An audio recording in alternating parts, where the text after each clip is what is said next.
a handsome, hard-working, and diligent man, was falsely accused and wrongfully imprisoned. To clear his name, he vowed to uncover the mastermind behind the frame-up and launch a thrilling revenge. Before the injustice, Park Tae-joong was a kind and reliable young man who worked tirelessly to make a living, delivering food by bike almost without rest. One day, while delivering food, Park Tae-joong noticed a potted plant on the stairs with leaves about to wilt. As a plant lover, he moved the pot to a shaded area and left a note reminding the owner to avoid excessive sun exposure. After finishing his delivery, Park Tae-joong met an elderly woman who asked him to help carry her luggage. He kindly agreed without hesitation. That night, Park Tae-joong was eating a rice ball outside a convenience store when a nearby phone rang. He answered, and a young woman on the other end said she had left her phone behind and asked him to return it, offering a generous reward. Eager to earn money, Park Tae-joong agreed. Upon arriving at the designated location, a desolate tunnel, the woman called again, saying she was uncomfortable letting a man into her home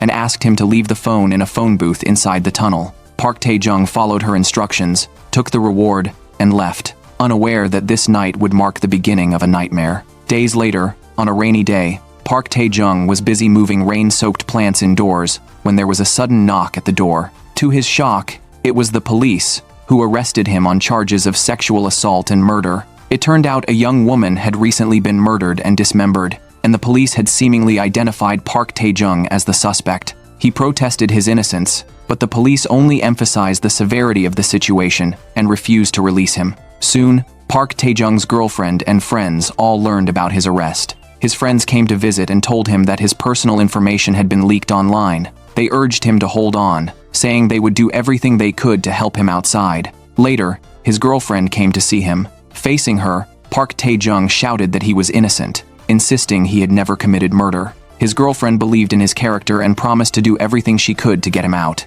She hired a lawyer, who said the top priority was to find Park Tae-joong's alibi. His girlfriend and friends realized that as a delivery rider, Park Tae-joong had records of every delivery. Finding these records could prove he had no time to commit the crime. At the trial, the lawyer presented this evidence. According to the schedule, Park Tae-joong had been busy delivering food all day on the day of the crime, leaving no time to kill and dispose of a body. The presentation of the schedule gave Park Tae-joong hope of clearing his name. However, the prosecution's detailed indictment quickly turned the situation around. They presented Park Tae-joong's GPS location on the day of the crime, raising several questions. One was that he had delivered food to the victim's neighborhood, and the time he spent going up and down the stairs exceeded the normal delivery time. Park Tae-joong explained it was because of the potted plant he had moved it and left a note, which took a few extra minutes. The prosecution then asked why he had been carrying a suitcase that day. Park Tae-joong said he had helped an elderly person with it after finishing his deliveries. Unexpectedly, the prosecution revealed that this was the very suitcase found at the crime scene. Forensic results confirmed it had been used to transport the body. Additionally, convenience store surveillance showed that Park Tae-joong had been in possession of the victim's phone. He explained that he had picked it up by chance and intended to return it to the owner. But the prosecution presented evidence that the tunnel where Park Tae-joong returned the phone was only a few dozen meters away from the body disposal site. In addition to these doubts, the prosecution presented a crucial piece of ironclad evidence. Investigations revealed that the victim had been dismembered inside the building where she lived. Moreover, a male's bodily fluid was found on the victim's lower body. Forensic results proved that the fluid sample matched Park Tae-joong's perfectly. Every piece of evidence pointed squarely at Park Tae-joong. Based on this, the prosecution charged him with murder and sexual assault. Park Tae-joong shouted his innocence, completely at a loss as to how this could have happened. At this point, the prosecution spoke again, pointing out that the sun-exposed potted plant Park Tae-joong mentioned did not exist in that building. Park Tae-joong was plunged into despair. That day, his girlfriend came to visit him again. However, by this point, the lawyer had already given up on defending him. Even his girlfriend had lost faith in Park Tae-joong. The reason was that in the evidence photos from the scene, she saw a couple's bracelet that belonged to Park Tae-joong. In a state of collapse, the girlfriend took off the bracelet and broke up with him. She could no longer bring herself to believe in her lover. Not long after, Park Tae-joong was sentenced to life in prison and sent to prison. Shortly after becoming a prisoner, a public defender, Lawyer King, came to see him. Lawyer King appeared full of compassion. He said he had doubts about Park Tae-joong's case, believing the prosecution's investigation had not considered other possibilities. He urged Park Tae-joong to try his hardest to recall any clues he could think of, and that he would do everything in his power to help. For Park Tae-joong, who was in dire straits, Lawyer King was undoubtedly a lifeline in a moment of despair. Park Tae-joong believed him and brought up the matter of the bracelet. Only recently had he noticed that the bracelet in the evidence photos did not seem to be his. His bracelet should have been left in his younger brother's dormitory. Before going out to deliver food that day, he had taken a short nap in his brother's dorm, and that was when he must have left the bracelet there. Lawyer King took note of this discrepancy. He stated that this clue would open up an entirely new angle in the case, and told Park Tae-joong not to mention it to anyone else. As a newly arrived inmate, Park Tae-joong endured relentless bullying in prison. Now, he pinned all his hopes on Lawyer King, believing that as long as the bracelet evidence was investigated, the injustice he bore would be cleared. However, reality dealt Park Tae-joong another crushing blow. Lawyer King failed to bring hope of a case turnaround. Instead, he brought the devastating news of Park Tae-joong's younger brother's death. According to Lawyer King, by the time he reached the dormitory, the younger brother was already dead, and a suicide note had been left behind. The loss of his brother extinguished Park Tae-joong's last flicker of hope.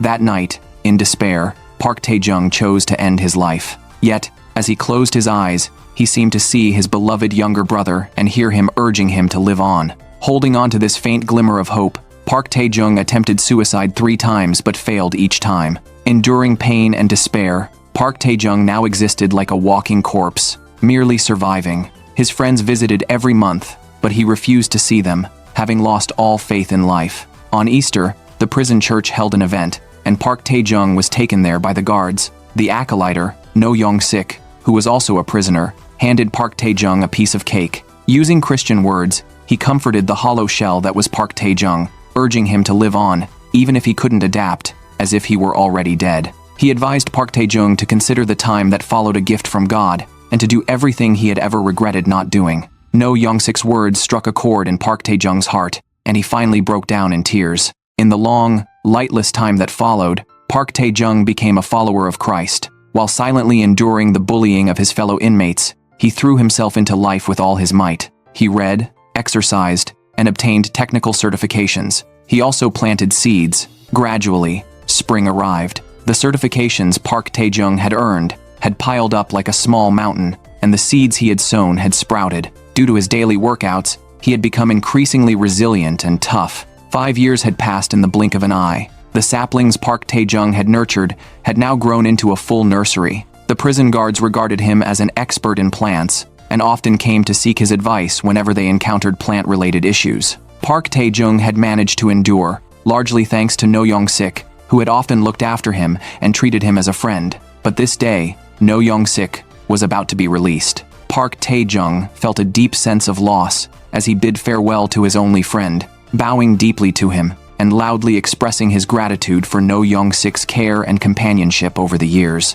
After No Young-sik's release, Park Tae-joong took over as the new acolyte in the church. Initially, with his faith in God, he had found a reason to live. But one day, a visit and confession from a fellow inmate brought a dark truth to light. The inmate was new, and Park Tae-joong, following the example set by No Young-sik, gave the young man a Bible, hoping he would find strength in it. However, during confession, the young man told Park Tae-joong that he had been framed. If he had not gone out of his way to return the phone, none of this would have happened. Park Tae-joong was stunned. His own wrongful conviction had also started with picking up a phone. Then, the young man mentioned a public defender, none other than the very same Lawyer King who had once actively helped Park Tae-joong. And just as with Park Tae-joong, after meeting Lawyer King, the young man's mother had mysteriously died by suicide. Yet, the young man could not believe his mother had taken her own life. How could a mother who always told him not to do anything foolish choose to end her life?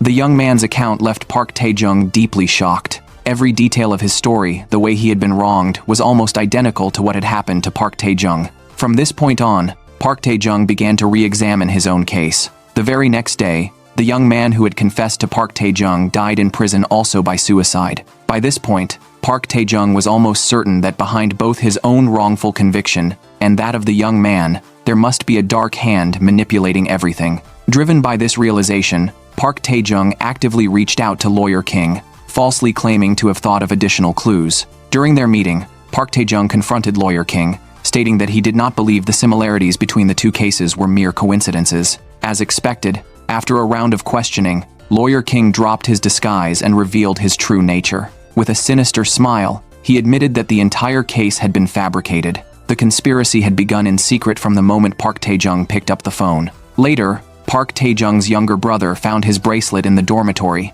sensing something was amiss only to be murdered as a result. Hearing the truth firsthand, Park Tae-joong was filled with righteous fury. He swore that one day, he would kill Lawyer King to clear his own name and avenge the injustice. Afterwards, Park Tae-joong went to return the Bible to the priest, secretly taking a nail from under the church table. He vowed from that day forward to repay blood with blood. The mastermind behind the frame-up was a young man named An Yo-han, and Yo-han specialized in helping wealthy individuals cover up troubles, such as murder. If a rich young man got into trouble, An Yo-han would have the young man's father, the group's chairman, pay a hefty sum to purchase a particular sculpture. Acquiring the sculpture signified that An Yo-han had accepted the commission. Thereafter, he would meticulously orchestrate a series of near-perfect setups, pinning the blame on innocent people and allowing the wealthy young man to walk free. A killer doctor was responsible for executing An Yo-han's cleanup tasks, creating false crime scenes and evidence. Lawyer King was also part of An Yo-han's operation.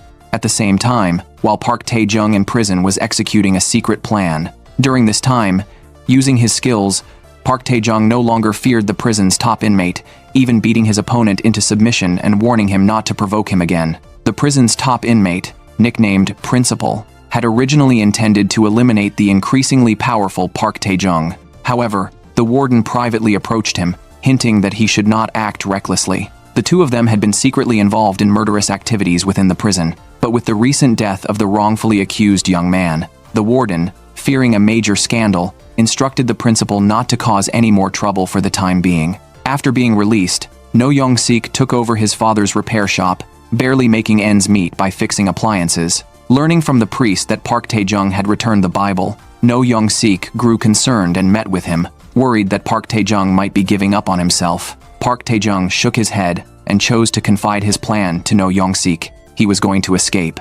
To achieve his escape, Park Tae-joong began his secret operations in plain sight. While cleaning during the day, he would deliberately note the guards' shift changes, the keys to the doors, the arrival times of the food delivery trucks, and so on. He had to prepare meticulously for all these details. Yet, danger lurked at every turn within the prison. That night, a cellmate was transferred to Park Tae-joong's cell. The cellmate had been sent by the principal, who was unwilling to let go and wanted him to teach Park Tae-joong a lesson. Unfortunately for the principal, his plan backfired. Park Tae-joong sensed the danger and, after a brief fight, defeated the cellmate without a scratch. However, Park Tae-joong realized that the principal was a major threat that had to be eliminated. The next day, Park Tae-joong deliberately provoked the principal by bringing up how he had violated his own sister, infuriating him. The enraged principal, now intent on killing Park Tae-joong, was subdued by the arriving guards and placed in solitary confinement. With the obstacle removed, Park Tae-joong asked the guard, Yang, who had often looked out for him, for several seemingly useless pieces of sponge. In secret, Park Tae-joong hid the sponges under a flower pot and later brought them into a warehouse in another area. The next day, he ambushed and attacked a cellmate who was cleaning the area, then volunteered to take over the cleaning duties. While cleaning, Park Tae-joong went to the warehouse, retrieved the sponge, and used it as a mold to create a key shape. He then poured a liquid substance into the mold when no one was looking and hid the half-formed key in a flower bed. Later, under the pretense of fixing a guard's car, Park Tae-joong took advantage of the guard's absence to go to the workshop. There, using the skills he had learned, he cut and copied 2 keys. When the guard returned, he conducted a routine search, but failed to find the hidden key because it wasn't on Park Tae-joong. It was tucked inside the burger bag the guard had given him. At the same time, the killer doctor, who was working with An Yo-han, arrived at the prison under the guise of administering vaccines to the prisoners. His real intention was to secretly replace the medication and kill Park Tae-joong. Fortunately, the warden unintentionally helped Park Tae-joong. The previous day, the prison had held a fighting competition, and the warden had bet on Park Tae-joong, who was known for his fighting skills. Not wanting the vaccine to affect his performance, the warden had someone else take Park Tae-joong's place for the vaccination. Park Tae-joong, however, had no interest in the fight. The next day, he casually knocked out one of his opponents and called it a day. Today was the day Park Tae-joong had planned to escape. Only half an hour remained before the plan was to be executed. At this moment, the killer doctor discovered that the person who had been vaccinated was an imposter and insisted that Park Tae-joong receive the vaccine. Park Tae-joong, while keeping an eye on the time, agreed to the injection. Unbeknownst to him, the doctor had replaced the vaccine with a lethal drug. After being injected, Park Tae-joong seized the moment to retrieve the hidden nail he had stashed away. He jammed the nail into the power source, cutting off the electricity and disabling the surveillance cameras. While the guards went to investigate the power outage, Park Tae-joong slipped into the control room and stole the keys. He then used the copied keys to open the warehouse, where he secretly changed into civilian clothes for an easier escape. With the stolen keys, he unlocked the iron doors one by one, finally reaching a ventilation shaft, the only spot out of the guard's sight. Park Tae-joong removed his prison uniform and crawled into the shaft. The passage wasn't very long, and soon, he spotted a meeting room below. He climbed down and dropped into another warehouse, which led to a corridor leading to the prison's service area. Reaching the service area meant he was just a few steps away from the prison gate and freedom. Park Tae-joong pretended to be a visitor sitting in the service area's lobby. He quietly cut open a food box brought by an elderly man, creating a diversion to slip away unnoticed.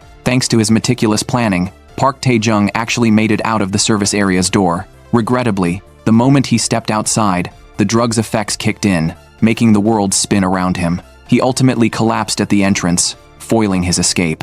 When he woke up, Park Tae-joong found himself back in the prison's infirmary. The doctor informed him that he had been injected with rat poison. Fortunately, because he often took vitamins, the poison's potency was weakened. The prison guard, aware of Park Tae-joong's escape attempt, spoke harshly to him. Once Park Tae-joong recovered, an investigation would be launched. Park Tae-joong asked the guard to convey his gratitude to No Young-sik, as it was No Young-sik who had bought the vitamins for him. In a way, No Young-sik had saved his life once again. At this moment, the principal had just been released from solitary confinement and immediately came looking for Park Tae-joong with a group of his men. However, Park Tae-joong had long developed the habit of sensing danger. When the principal stabbed into the bed, it was empty. Facing the principal's aggressive approach, Park Tae-joong stood his ground alone. Though the principal had the numbers, he underestimated Park Tae-joong. With his exceptional skills, Park Tae-joong defeated all of the principal's men. The principal,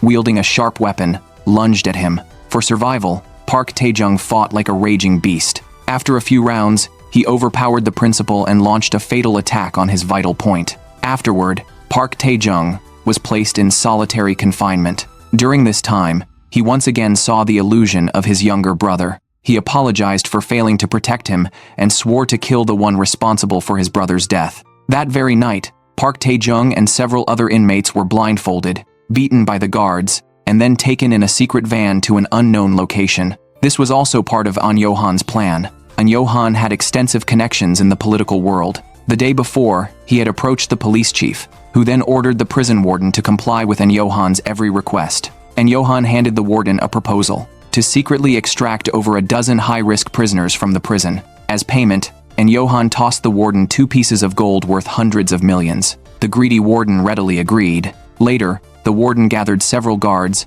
gave each a large sum of money, and instructed them to cooperate. With the warden and multiple guards in on the plan, a total of 12 prisoners, including Park Tae-joong, were secretly taken out of the prison. Meanwhile, An Yo-han was gleefully reviewing the files of the 12 prisoners, each a notorious criminal, except for Park Tae-joong, who had been wrongfully convicted. That night, the 12 prisoners were taken to a secret location. The next morning, they were all dressed in white and brought to what appeared to be an abandoned factory. Standing at the highest point, greeting them, was the mastermind behind it all, An Yo-han. An Yo-han, filled with excitement, announced to the 12 prisoners that this was their land of opportunity. At this point, Park Tae-joong still did not know that An Yo-han was the very person who had framed him and was responsible for his downfall. The mastermind behind this incident, An Yo-han, is a representative of an investment company. He is both a genius and a madman. Once, he ordered a killer doctor to cut off someone's finger, then had a real human finger inserted into a fake sculpture. Privately, An Yo-han runs a special security company that caters to the wealthy. It helps them cover up their children's murders and find scapegoats. 5 years ago, a lawmaker's son committed murder. An Yo-han took the job. He sent his men to the crime scene, then used modern technology to create a highly detailed 3D model of the site. This allowed him, from kilometers away, to clearly see every drop of blood and every fingerprint at the scene. After assessing the crime scene, Johan used his nationwide network of surveillance cameras to look for unfortunate individuals who had appeared near the scene. At that time, delivery driver Park Tae-joong just happened to be nearby. Once the scapegoat was chosen, Johan had his men tail Park Tae-joong, monitoring his every move to gather information about his personal relationships, preferences, and more. Next, a special cleaning team infiltrated Park Tae-joong's home, collecting his fingerprints and any other useful evidence. Later, the team attached Park Tae-joong's fingerprints and footprints to various items related to the crime scene. They even retrieved Park Tae-joong's discarded household trash, extracted his personal bodily fluids, and had a doctor inject them into the victim's body, creating a false impression that Park Tae-joong had killed and assaulted the victim. And Johan left no detail untouched in fabricating the murderer. When surveillance revealed that Park Tae-joong had lost his bracelet, Johan immediately ordered an identical one to be placed at the crime scene. After learning from a lawyer that Park Tae-joong's bracelet was actually at his brother's dormitory, the killer doctor was sent to the dormitory to kill the brother and destroy the evidence. Every detail of Park Tae-joong's supposed presence at the crime scene, from helping an elderly person with their luggage to moving a potted plant in the hallway, was meticulously tailored by Johan based on Park Tae-joong's personal traits. Now, 5 years later, beyond framing others, Johan has begun a brand new hunting game. That night, including Park Tae-joong, the prisoners were transferred to a secret factory. The prisoners, puzzled, found the factory filled with lavish delicacies. Starved for so long, they immediately gorged themselves. After eating, the prisoners were led to individual dormitories labeled with numbers. Most went to bed in confusion, except Park Tae-joong. Late at night, Park Tae-joong tried to escape. Armed mercenaries were stationed everywhere. He moved cautiously, inching toward the exit, but with so many lookouts, he was eventually discovered. The mercenaries raised their guns, and Johan even arrived by car, beckoning Park Tae-joong to come closer, feigning kindness, and offering to take him back to the dorm. Park Tae-joong refused to get in, instead demanding to know why they had been brought there, and Johan hinted that the prisoners would soon be forced into a competition. After being sent back, Park Tae-joong saw the principal, who had been hostile toward him, and his group still gorging themselves in the living room. The principal once again taunted Park Tae-joong, vowing revenge. Words escalated into a fight until a mercenary fired a warning shot into the air, forcing them to back down. The next morning, a loud broadcast roused the prisoners, marking the start of a new and dangerous day. Dressed in white suits provided by Johan, they were gathered in the factory's open space. Standing at the highest point, Johan announced it was a racetrack. The prisoners would race in randomly assigned vehicles, with no rules. One prisoner, outraged by Johan's lawlessness, refused to participate, and Johan immediately shot him dead on the spot. The rest fell silent. In the tense atmosphere, Johan's men arrived in a truck, and Johan announced that inside the truck was 5 billion won in cash, which would belong to the winner of the race. Next, the prisoners were to retrieve their assigned vehicles from the pit stop according to the numbers on their uniforms, and Johan offered each prisoner a chance to meet with him privately,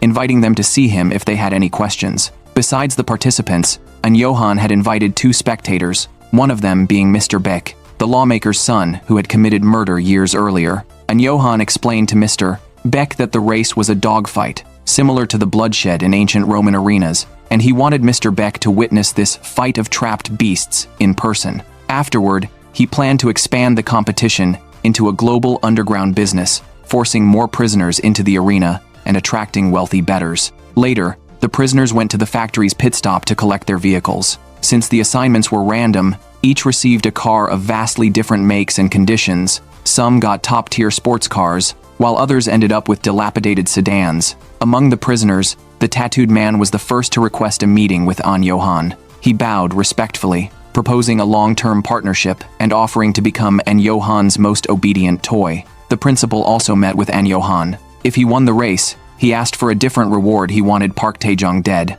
Johan laughed, saying he didn't care about the players' lives. If the principal could kill Park Tae-joong in the game, he would simply watch. With no rules in place, the prisoners began fighting among themselves, each trying to snatch the best vehicles. Meanwhile, prisoner No. 10 approached Park Tae-joong, seeking an alliance and proudly showing off the high-end sports car he had been assigned. At night, Park Tae-joong helped repair and reinforce the sports car. At that moment, the tattooed man came with several others to seize the car. However, Park Tae-joong sped off like the wind and directly rammed into the tattooed man, knocking him aside. Park Tae-joong's boldness angered the principal, who pursued him fiercely in a car, intent on both killing Park Tae-joong and stealing the vehicle. But Park Tae-joong, showing no fear, drove straight into the principal with full force, leaving the principal dizzy and disoriented. Seeing this, An Johan ordered the mercenaries into action. After the mercenaries fired warning shots again, the principal and his group finally ceased the conflict. However, due to the earlier collision, Prisoner No 10's sports car exploded. In the instant the car exploded, Park Tae-joong coincidentally noticed a vehicle ramp nearby, which led to the outside world, the land of freedom. Thus, Park Tae-joong once again conceived an escape plan. In order to break out a second time, the next day, Park Tae-joong requested a meeting with An Johan. Under the pretense of conversation, he observed the surrounding terrain and situation, searching for any possible means of escape.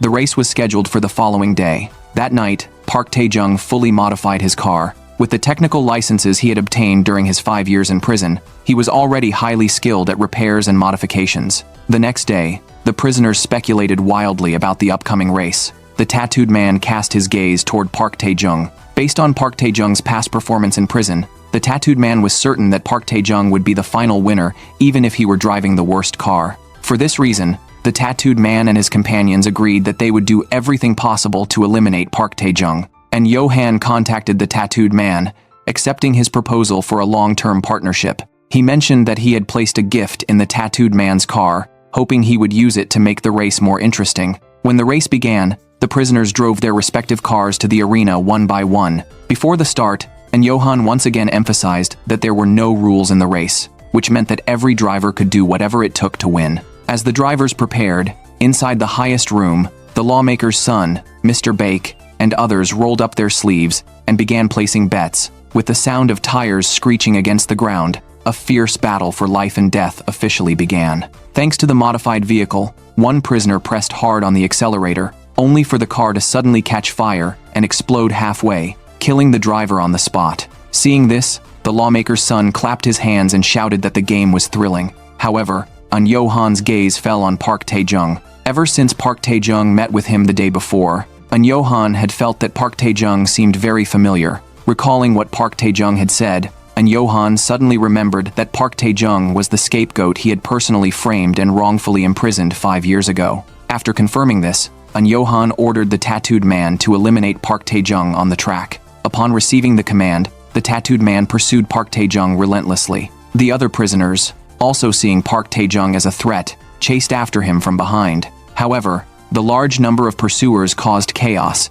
and within moments, several cars collided during the pursuit. Park Tae-joong took the opportunity to leave the trailing vehicles far behind, and Johan launched a drone to search the area, only to see Park Tae-joong suddenly emerge from a corner on a motorcycle. With exceptional skill, Park Tae-joong rode the bike and soared high over the principal's head, a sight that made the lawmaker's son applaud in admiration. The tattooed man refused to let Park Tae-joong go. He took out a gun that An Johan had given him and kept firing at Park Tae-joong. However, Park Tae-joong had set up a trap, a gas cylinder chained to the back of the motorcycle. When the tattooed man caught up, the cylinder entangled his car, causing it to flip. Witnessing this, An Johan changed the rules of the game. From now on, the objective was to either capture or kill Park Tae-joong, and the winner would receive double the prize money. For the money, the principal pulled out a knife and engaged Park Tae-joong in a bare-handed duel. However, he still underestimated Park Tae-joong's fighting ability. In just a few rounds, Park Tae-joong completely defeated the principal.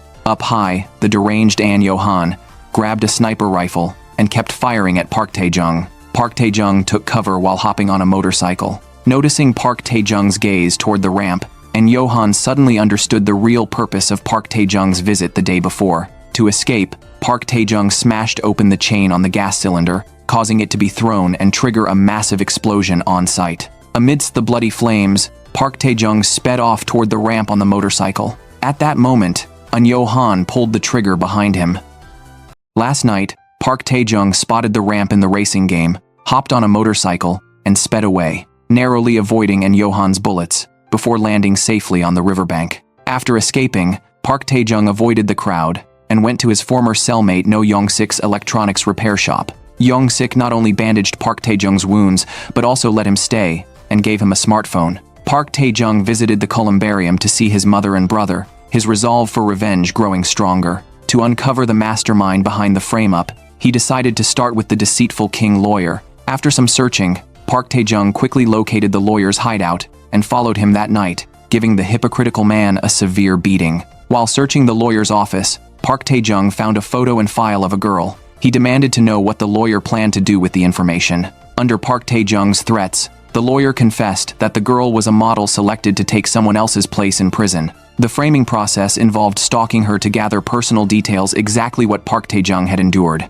Just as Park Tae-joong was shocked, the assassin doctor burst in, engaging him in a deadly fight. Neither the doctor nor the lawyer could match Park Tae-joong. After subduing the lawyer a second time, the lawyer revealed that the doctor was the one who killed Park Tae-joong's brother. At that moment, the doctor threw a detonator into the room. Fortunately, Park Tae-joong acted swiftly, grabbing the girl's file and leaping out the window just as the explosion occurred, escaping in the chaos. And Yo-han learned about the night's events and killed the doctor to cover his tracks. To Yo-han, the doctor was just a toy, and killing was a fun game that made him feel better. Back at Young-sik's repair shop, Park Tae-joong realized from the lawyer's words that the girl in the photo was the next innocent scapegoat. The owner of the hairdresser's shop was likely being watched. At that moment, Yo-han was monitoring the hairdresser's every move through his omnipresent surveillance system. The woman, the hairdresser's owner, had been chosen as the fall person due to the case's unique circumstances. The murder weapon in Yo-han's case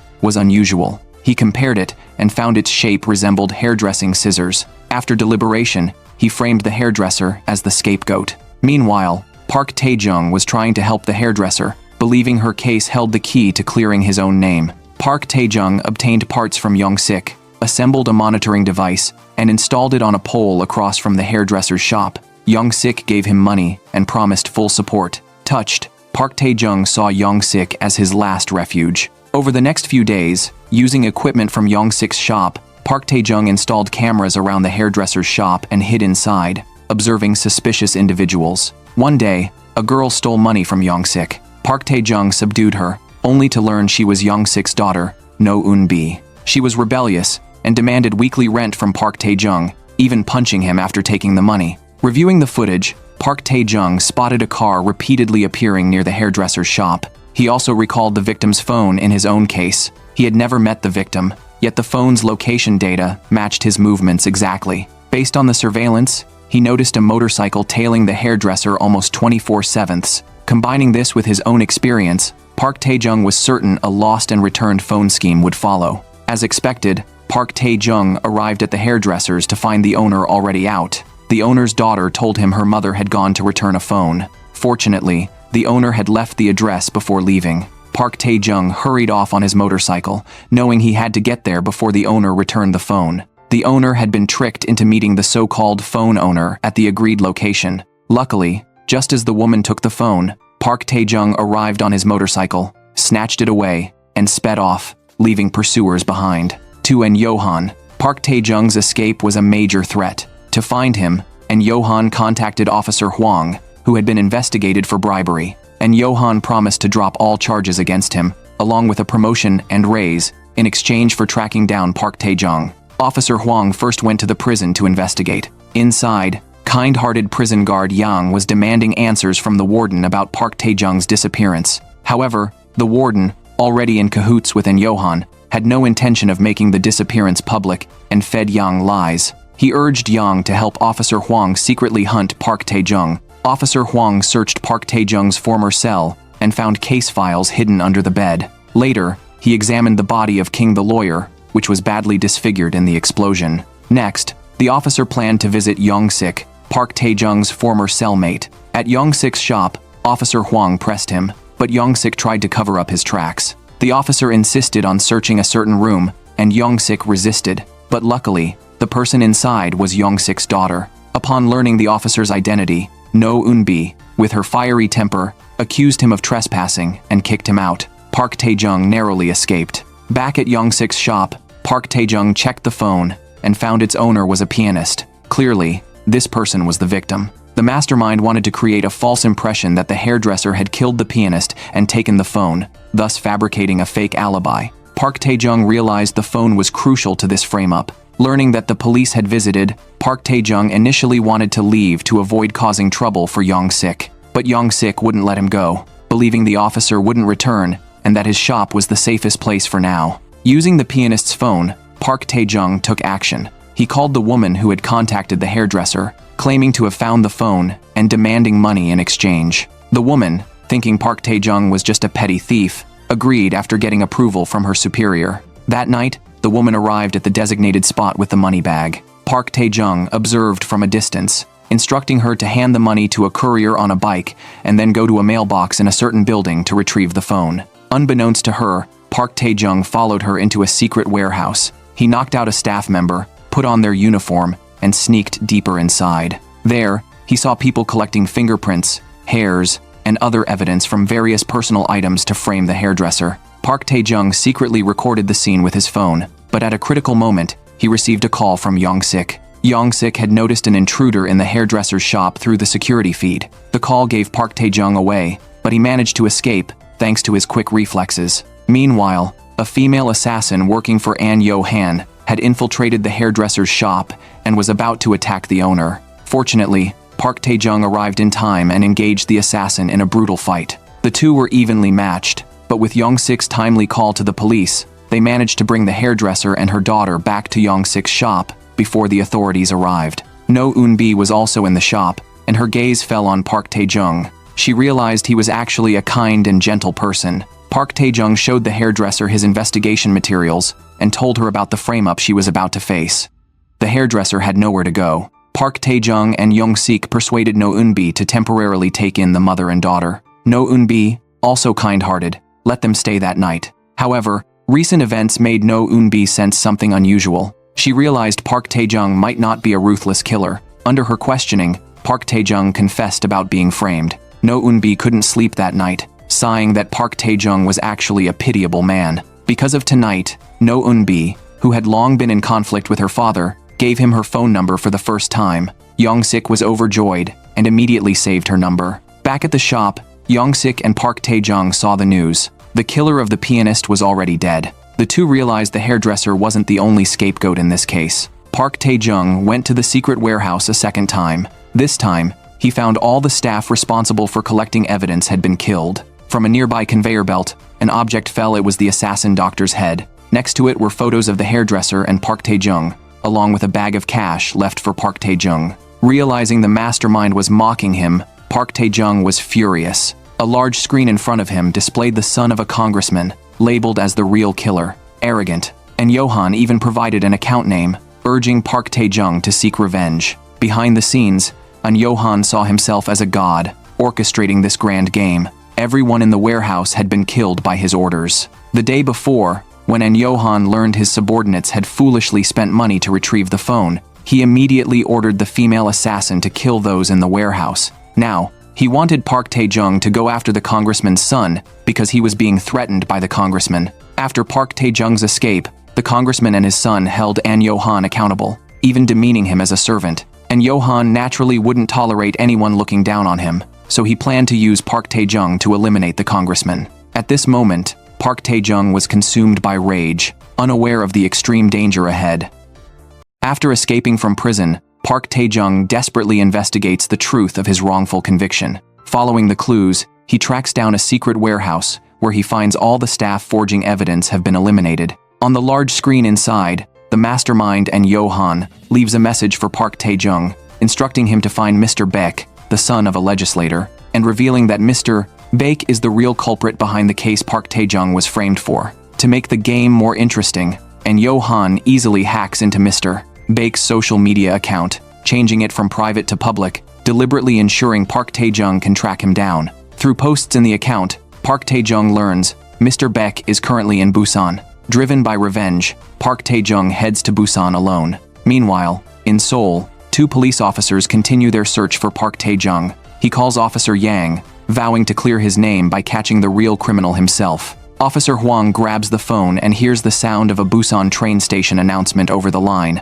prompting them to immediately depart for Busan. No Young-sik, unable to reach Park Tae-joong, grows anxious. His daughter, No Eun-bi, also worries about Park Tae-joong and accompanies her father to the detention center to confirm his status. After speaking with the prison chaplain, they confirm Park Tae-joong has not been arrested. No Eun-bi cleverly recalls that her father had given Park Tae-joong his old phone. The two go to a phone store, falsely claiming the phone was lost, and quickly track its location to Busan. In Busan, Park Tae-joong spots his target, Mr. Baek, who is hosting a party on a yacht. Park Tae-joong sneaks aboard without hiding, directly confronting Mr. Baek, while secretly recording the conversation, trying to provoke him into confessing. Mr. Baek recognizes Park Tae-joong, the scapegoat, but remains arrogant, showing no remorse for his crimes. He even calls in a group of thugs to eliminate Park Tae-joong. A fierce fight ensues, but Park Tae-joong is overpowered by the leader, who knows some martial arts. Mr. Baek contacts En Yo-han, boasting that he has caught Park Tae-joong. He also realizes that Park Tae-joong must have been betrayed by En Yo-han to know his location. En Yo-han pretends to accept defeat, promising to return the money Mr. Baek paid him for his services. As for Park Tae-joong, Mr. Baek can do whatever he wants with him.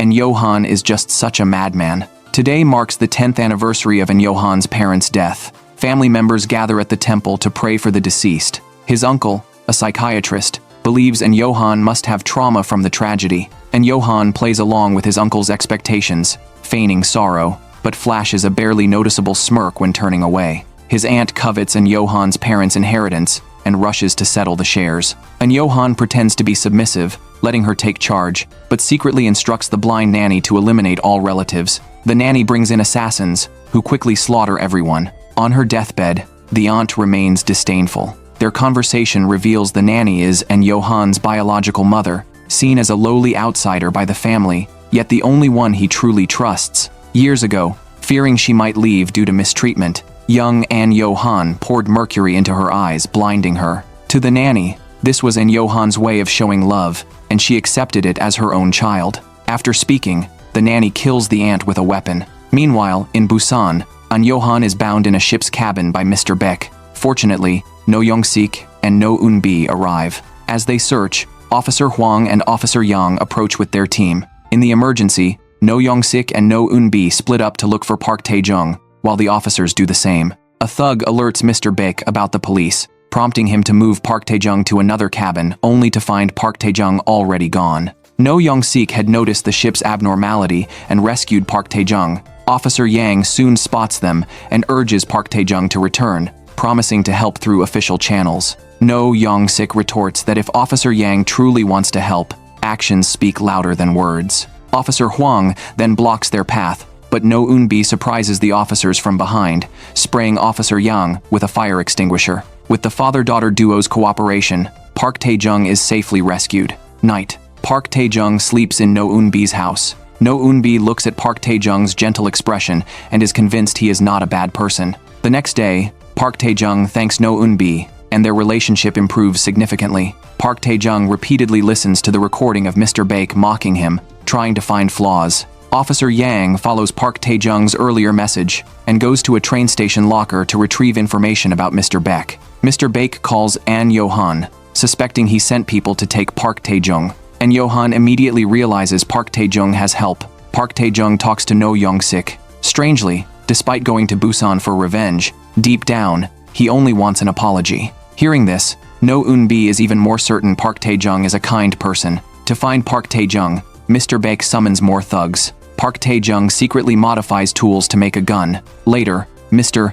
Baek posts a challenge on social media, inviting Park Tae-joong to a duel at 9 p.m. the next night. Before the duel, Park Tae-joong listens to No Young-sik's story. No Young-sik recalls a sad past. Years ago, he had an argument with his wife, accidentally dropped a cigarette in the room, causing a fire. Out of fear, he didn't dare go in to save her, leading to his arrest for murder. He has been resented by No Eun-bi for many years. The next morning, Park Tae-joong practices shooting. Since it's a homemade gun, what fires from the barrel isn't bullets but equally deadly nails. No Eun-bi calls Park Tae-joong out for breakfast. Her friend notices No Eun-bi seems to have developed feelings for him. No Eun-bi rides to a convenience store to buy cigarettes and spots Officer Hwang inside. The officer is tracking Park Tae-joong's phone signal and is searching for the exact location. No Eun-bi hastily leaves, but Officer Hwang soon remembers the girl who rode away is No Young-sik's daughter and gives chase. Fortunately, No Eun-bi is a skilled rider and successfully loses her pursuers.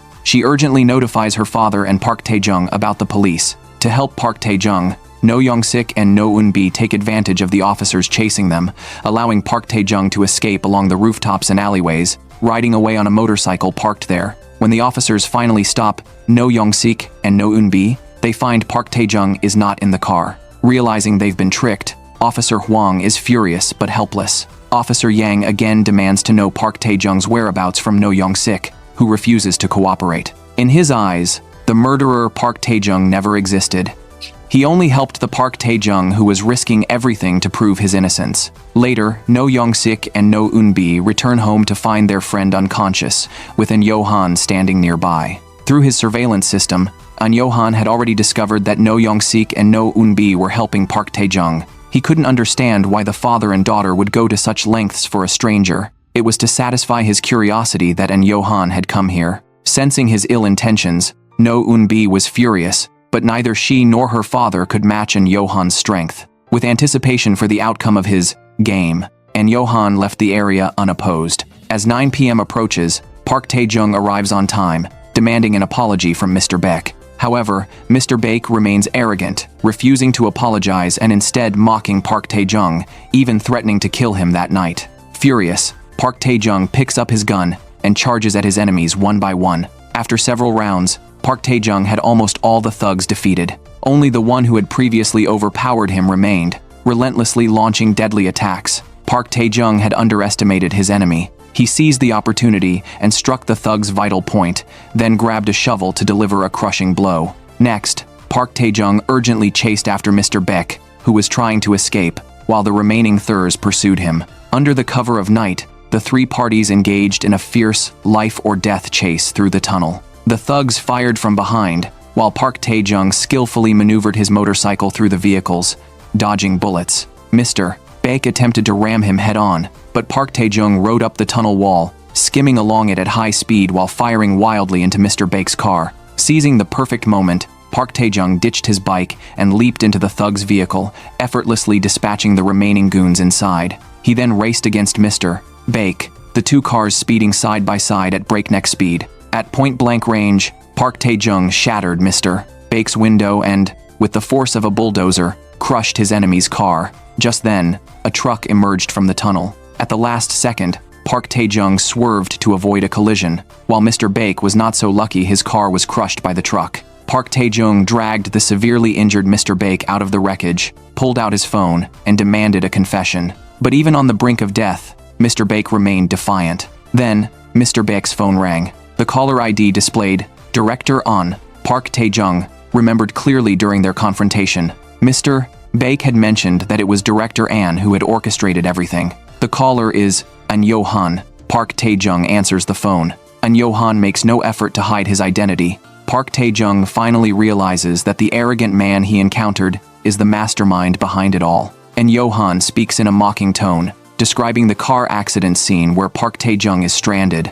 Park Tae-joong suddenly realizes that An Yo-han has been monitoring him nearby. He demands to know An Yo-han's true intentions. An Yo-han casually replies that he is just putting the pieces together for fun. An Yo-han also offers Park Tae-joong a job, promising 5 billion won to help him clear his name. Park Tae-joong firmly refuses, stating that no amount of money can buy back the life, family, and friends he has lost. Under the dark night, Park Tae-joong declares that he will bring An Yo-han down, silencing him forever. An Yo-han remains unfazed, unafraid of Park Tae-joong's threats or anything in the world. Earlier, An Yo-han had personally killed Mr. Baek's father, the legislator who had paid him to cover up his son's murder. In fact, An Yo-han had confessed a secret to the dying legislator. He himself had murdered his own parents when they decided to donate their wealth to a temple. At the time, the 6-year-old An Yo-han had calmly framed an innocent murderer for the crime, posing as a grieving orphan. After eliminating the legislator,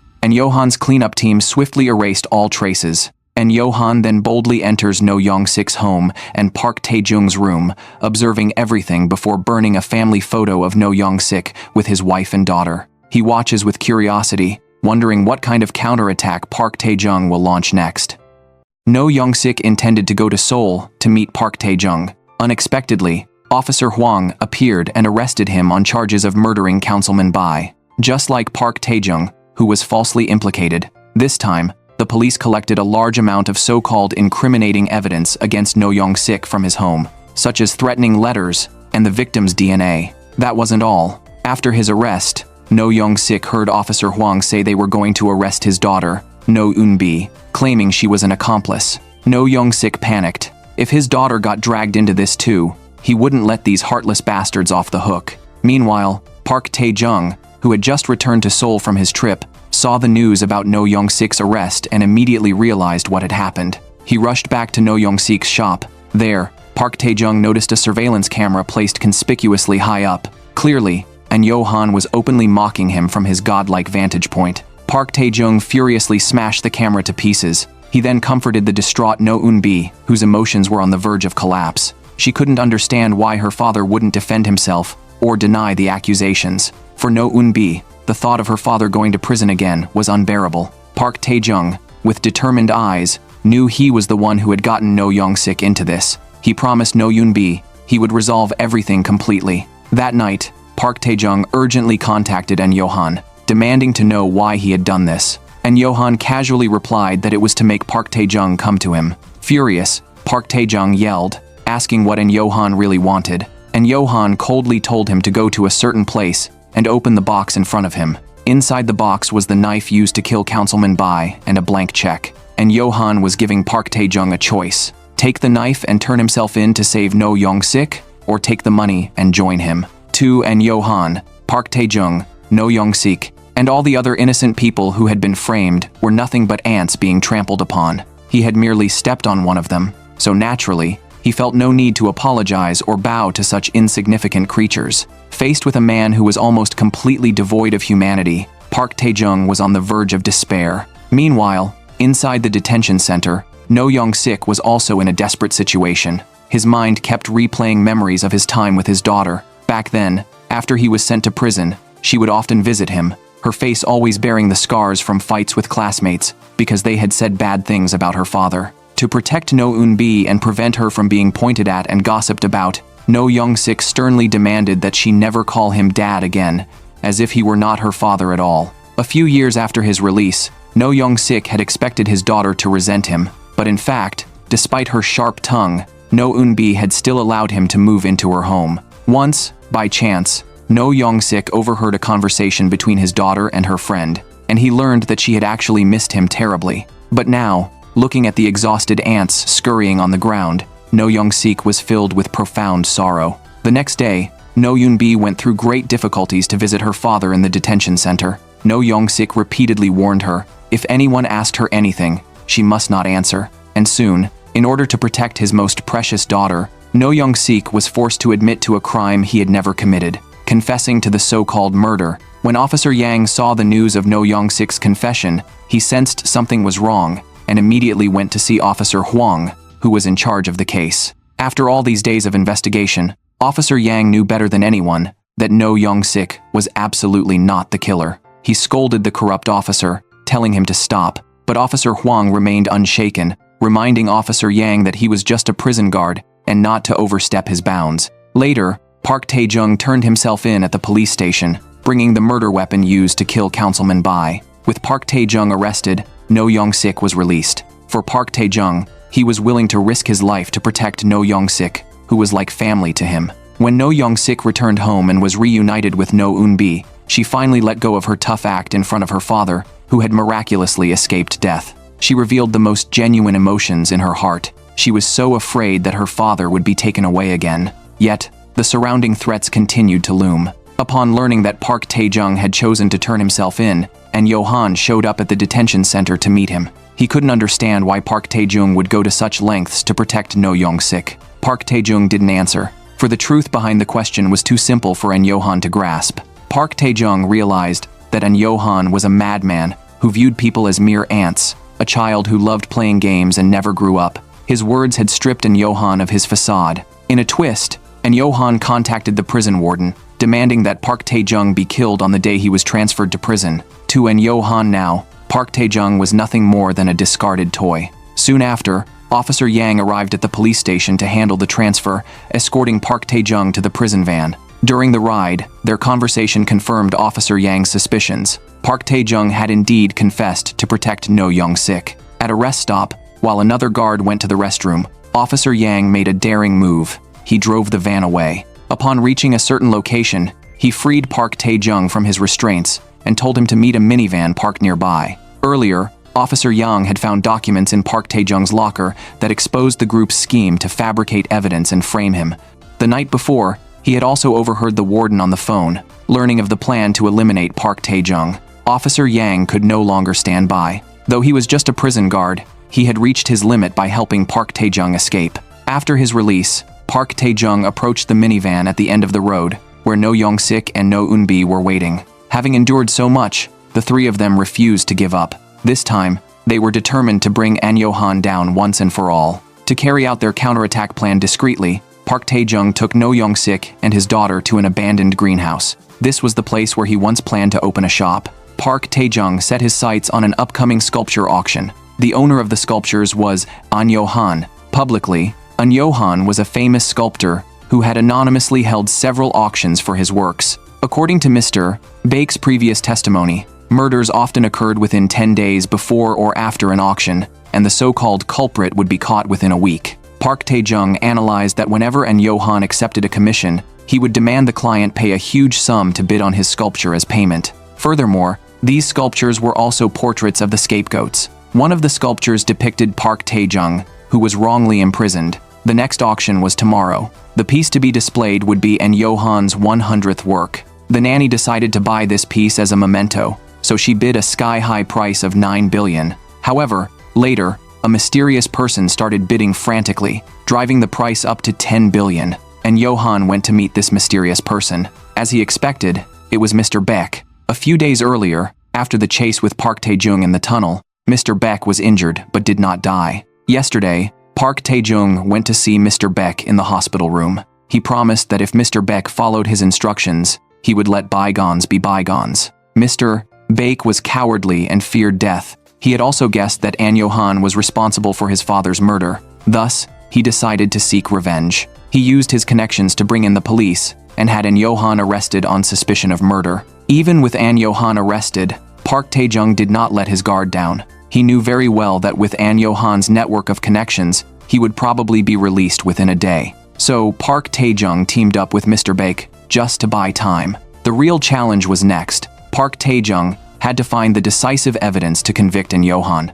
That night, An Yo-han's men loaded his sculptures into a truck. Midway, Park Tae-joong's three old friends appeared, pretending their car had broken down to distract the driver. Seizing the moment, Park Tae-joong disguised himself as a worker, got into the truck, and drove straight toward An Yo-han's stronghold. While Park Tae-joong was deep in enemy territory, a group of assassins arranged by An Yo-han stormed the police station and brutally killed all the officers, then broke An Yo-han out. Leading this operation was the principal, Park Tae-joong's old rival from prison, who still nursed a grudge and wanted to defeat him all, to find out Park Tae-joong's whereabouts. After being rescued, An Yo-han went to the hospital and swiftly dealt with the defiant Mr. Baek. Meanwhile, his female assassin was sent to meet No Young-sik. When No Eun-bi returned, she found her father severely wounded. She fought back, and though the assassin was deadly, No Eun-bi managed to injure him, picked up a knife, and struck a vital point. Just as she turned to check on her father, the assassin attacked her from behind. Meanwhile, Park Tae-joong, disguised as a worker, successfully infiltrated An Yo-han's mansion. He found An Yo-han's surveillance console and retrieved a USB drive that might contain crucial evidence. But the moment he took it, alarms blared. Park Tae-joong made a hasty escape, only to find the principal waiting outside with a horde of thugs ready to kill him. Using his tools and weapons, Park Tae-joong fought valiantly against the overwhelming odds. During the fight, An Yo-han's sculpture was shattered, revealing the hidden murder weapon inside. Park Tae-joong picked up the blade and engaged in a life-or-death struggle with the principal. Faced with Park Tae-joong's fury, the principal was overpowered and stabbed by him. At that moment, An Yo-han returned, showing no surprise at what was happening. Park Tae-joong warned An Yo-han that he would publicly reveal the contents of the USB drive the next day. With no way out, An Yo-han responded with a carefree, maniacal laugh. He then pulled out a katana and retrieved the real USB drive hidden inside, which was the ironclad evidence of his crimes. The USB drive Park Tae-joong had taken would automatically delete its contents upon opening. In fact, An Yo-han had long anticipated Park Tae-joong's arrival and had deliberately instructed the nanny to keep the front door open for him. Just as Park Tae-joong was about to confront An Yo-han in a final showdown, the kidnapper emerged, holding No Eun-bi hostage, demanding Park Tae-joong surrender. An Yo-han upped the ante, telling Park Tae-joong to kill the principal, promising to spare No Eun-bi if he complied. To protect No Eun-bi, Park Tae-joong made the agonizing decision to lay down his weapon. Seeing this, An Yo-han callously stabbed the principal to death with his katana. He then told Park Tae-joong to look at his latest sculpture, which was a depiction of No Eun-bi. An Yo-han had no intention of sparing Park Tae-joong. He wanted to kill him and frame No Eun-bi for it. With that, An Yo-han's henchman attacked Park Tae-joong. In the chaos, the henchman was knocked unconscious, but An Yo-han, wielding his katana, kept swinging at Park Tae-joong. However, in terms of skill, An Yo-han was no match for Park Tae-joong. After a few exchanges, Park Tae-joong gained the upper hand, landing furious blow after blow on An Yo-han. Severely injured, An Yo-han still found the strength to taunt Park Tae-joong, even showing him a video of his younger brother's murder. Seeing the entire ordeal unfold, Park Tae-joong, consumed by rage, stabbed the demon before him, but An Yo-han did not beg for mercy. Instead, he kept goading Park Tae-joong to kill him. Fortunately, Park Tae-joong retained his composure. He only stabbed An Yo-han with the katana and then delivered a powerful punch before leaving with a look of vengeance. An Yo-han's mansion, its surveillance system damaged, caught fire, and the statue symbolizing his evil was reduced to ashes in the flames. An Yo-han perished in the fire. Soon after, all the crimes he had masterminded were exposed to the world. Fortunately, the injured No Young-sik regained consciousness, and Park Tae-joong, after undergoing a retrial, was finally acquitted. After clearing his name, Park Tae-joong visited the columbarium to pay his respects to his mother and brother. Now, he finally felt ready to face a new life. 6 months later, Park Tae-joong renovated the dilapidated greenhouse, taught No Eun-bi the art of bonsai, and opened a coffee shop amidst the lush greenery. On its opening day, Officer Yang came by with a plant. Park Tae-joong was now living a simple life with No Young-sik and No Eun-bi, working in the shop during the day and sharing meals and conversations with them like family. Having endured the darkest of times, Park Tae-joong had finally achieved the ordinary life he had always longed for.